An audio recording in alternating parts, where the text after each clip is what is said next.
السلام عليكم ورحمة الله وبركاته እንኳን ወደ ቻናሌ በሰላም መጣችሁ። ዛሬ የምንጀምረው ትምህርት ስለ ተጅዊድ አልቁርአን ነው። ተጅዊድ ማለት ቁርአንን በትክክልና በውብ ድምጽ ማንበብ ማለት ነው። እንደ ነብዩ ሰለላሁ ዐለይሂ ወሰለም እንደተነበበው መንገድ መከተል ማለት ነው።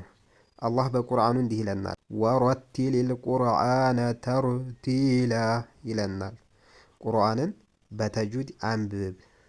በዚህ ቻናል ውስጥ ፊደላት ሐርፍን በትክክል መናገር፣ መኻሪጀል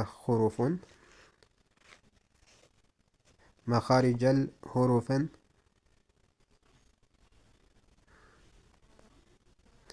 የድምጽ መውጫ ቦታዎችን እንዲሁም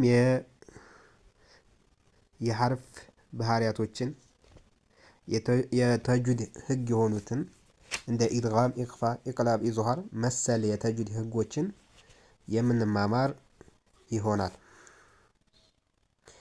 ልክ ባለፈው ትምህርታችን ቁርአንን ለመቅራት ከሚያስፈልጉ 8 መስፈርቶች እንዲሁም ቃዒደቱ ኑራንያ ያለው ትሩፋት እንዲሁም ያለው ጥቅም በሚል ወደ ኋላ መለስ ብለን ተመልክተናል። ዛሬ ደግሞ ሐርፎችን እንመለከታለን ማለት ነው ኢንሻአላህ። የአረበኛ ፊደላቶች 28 ናቸው።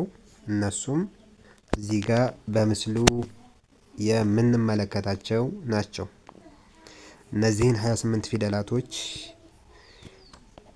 ከመግባታችን ቅድሚያ እነዚህን ልናውቅ ይገባል ማለት ነው። እነዚህንም በመከተል የምንል ይሆናል። بسم الله الرحمن الرحيم.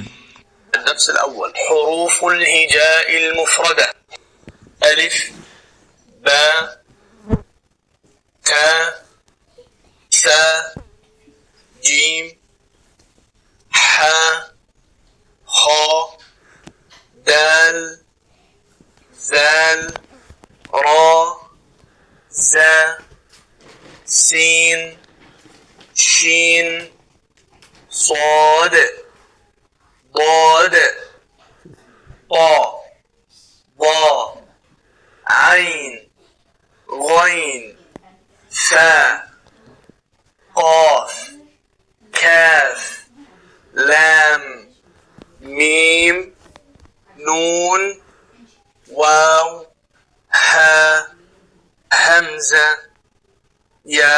በምስሉ ላይ እንደተመለከትናቸው 28 ፊደላቶችን አድምጠናቸዋል። እነዚህን ሁላችንም ቃዒደቱ ኑራንያ አፑም ሆነ ኪታቡ ሊኖረን ይገባል።